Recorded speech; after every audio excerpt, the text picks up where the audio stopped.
Yung mga idol, kumusta? This is Uyod Boxing Fanatics. So, update tayo dito sa laban ng ating pambato, former 3 Division World Champion, General Cuadro Alas Casimero. So, naglabas na nga ngayon itong Treasure Boxing Promotion, Masayuki Ito. At kung gusto nyo mapanood ang full video, puntahan nyo lang ang YouTube channel ng Treasure Boxing Promotion. At disclaimer mga ka-Uyod Boxing Fanatics, dahil hindi natin naintindihan itong lingwahe ng Japanese, ay sinalin nga natin ito sa lingwaheng Ingles mga ka-Uyod Boxing Fanatics. At alam nga natin mga ka-Uyod Boxing Fanatics na hindi talaga lahat ay accurate ang lumabas na caption dito nga sa translation sa English. Ngunit sa ating pagkakaintindi mga ka-Uyod Boxing Fanatics ay sinabi nga dito ni Masayuki Ito na nagkausap na daw sila nitong manager ni Marlon Tapales itong Sunman Promotion.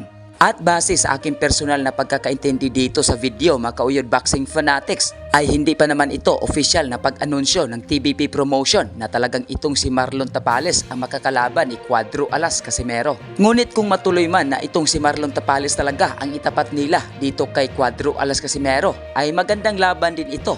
Dahil alam nga natin na parehong nagkainitan itong dalawa nating pambato. Pero kung hindi ako nagkakamali mga ka-Uyod Boxing Fanatics, kung sila man ay hindi ito title eliminator sa WBO. Dahil alam nga natin na wala sa rankings itong si Champ Marlon Tapales dito nga sa WBO. Kaya pala na nag-post itong si Coach Jason Casimero, kapatid ng ating pambato.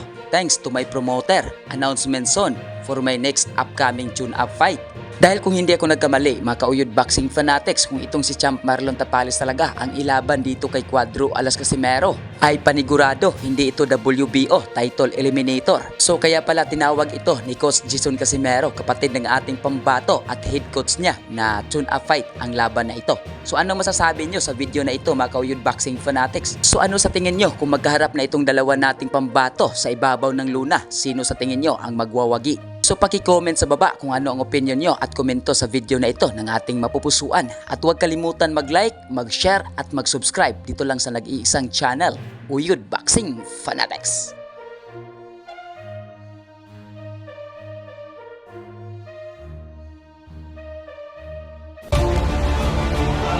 Oh, Casimero got him.